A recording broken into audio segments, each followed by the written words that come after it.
안녕하세요. 법무법인 주원 이지원 변호사입니다. 내년 총선이 다가오면서 비례대표 선출 방식과 관련한 선거제가 요즘 이슈입니다.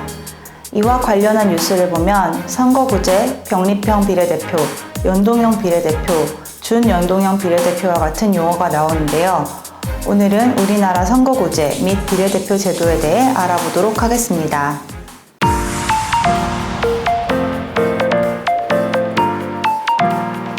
선거구제는 선거인단을 분할하는 방식을 의미합니다. 즉, 선거에서 한 표를 행사하는 국민들을 어떠한 방식으로 분할할지 정하는 제도입니다.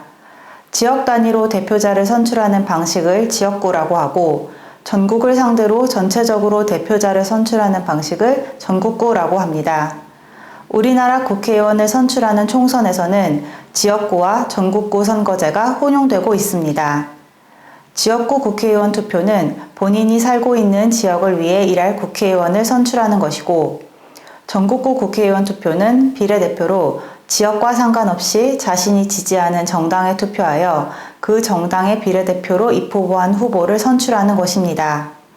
공직선거법 제21조 제1항에 따라 우리나라는 총 300석 의석 중 지역구 253석, 비례대표 47석으로 국회의원을 선출하고 있습니다. 이러한 선거구 제도는 한 선거구에서 몇 명의 대표자를 선출하느냐에 따라 소선구제, 중선거구제, 대선거구제로 나눌 수 있습니다.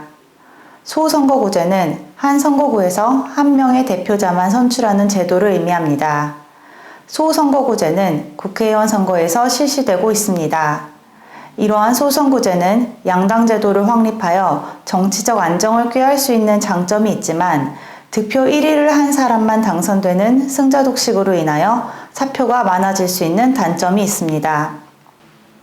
중선거구제란 한 선거구에서 2명에서 4명의 대표자를 선출하는 선거구 제도를 의미하고, 대선거구제란 한 선거구에서 5명 이상의 대표자를 선출하는 선거구 제도를 의미합니다.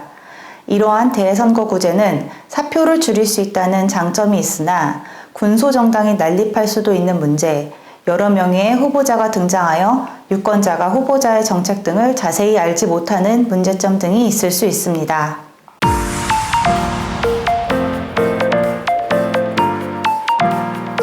비례대표제란 각 정치 세력 간의 득표율에 비례해서 대표자를 선출하는 선거제도를 의미합니다. 즉, 자신이 지지하는 정당에 투표를 하고 그 정당의 총 득표수에 비례하여 당선자의 수를 결정하는 것입니다. 비례대표 제도는 선출하는 방식에 따라 병립형, 연동형, 준연동형으로 나뉘어집니다. 먼저 병립형 비례대표제란 2016년 총선 때까지 적용되었는데, 지역구 의원을 선출하는 지역구 선거와 비례대표 의원을 선출하는 비례대표 선거를 완전히 구분하여 독립적으로 의석수를 결정하는 제도입니다. 예를 들어 A정당이 30%의 정당 득표율을 달성하였으면 A당은 지역구에서 몇 석을 차지하였는지 관계없이 비례대표 의원 의석수 47석 중 30%인 14석을 A당 비례대표로 받을 수 있는 것입니다. 이러한 병립형 비례대표제는 소수 정당의 원내 진출이 어려워진다는 문제점이 있습니다. 연동형 비례대표제는 지역구 후보, 정당에 따로 투표하는 것은 병립형과 동일한데, 비례대표 의석수를 지역구 의석수에 연동하여 배분하는 제도입니다. 예를 들어 A정당이 30%의 정당 득표율을 얻었으나 이미 A정당이 지역구에서 전체 의석수의 30%를 넘는 의석을 얻었다면 A정당은 비례대표 의석수를 단 한 석도 배분받을 수 없는 것입니다. 이러한 연동형 비례대표제는 소수 정당의 원내 진출이 좀 더 용이하여 다양한 목소리가 반영될 수 있다는 특징이 있습니다. 그러나 A정당이 위성정당을 만들어 비례대표 선거에 참여하면서 지역구에서는 A정당 후보에, 비례대표 투표에는 A정당의 위성정당에 투표한다면 소수정당이 아닌 사실상 거대 A정당이 의석수를 독차지하는 결과가 발생할 수도 있습니다. 다음으로 준연동형 비례대표제는 연동형 비례대표제와 동일하지만 연동의 정도를 낮춘 제도로 공직선거법 제189조에서 규정하고 있습니다. 이는 지역구 의석수에서 모자란 부분을 비례대표 의석으로 채우되 부족분의 50%만 채워주는 것입니다.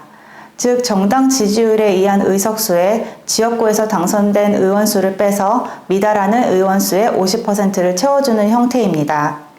지난 2020년 총선에서는 비례대표 의석수 47석 중 17석은 병립형 비례대표로 나머지 30석은 준연동형 비례대표로 선출하였으나 이번 총선에서는 현행 공직선거법이 그대로 적용된다면 비례대표 의석수 47석 모두 준연동형 비례대표제를 적용하여 선출하게 됩니다.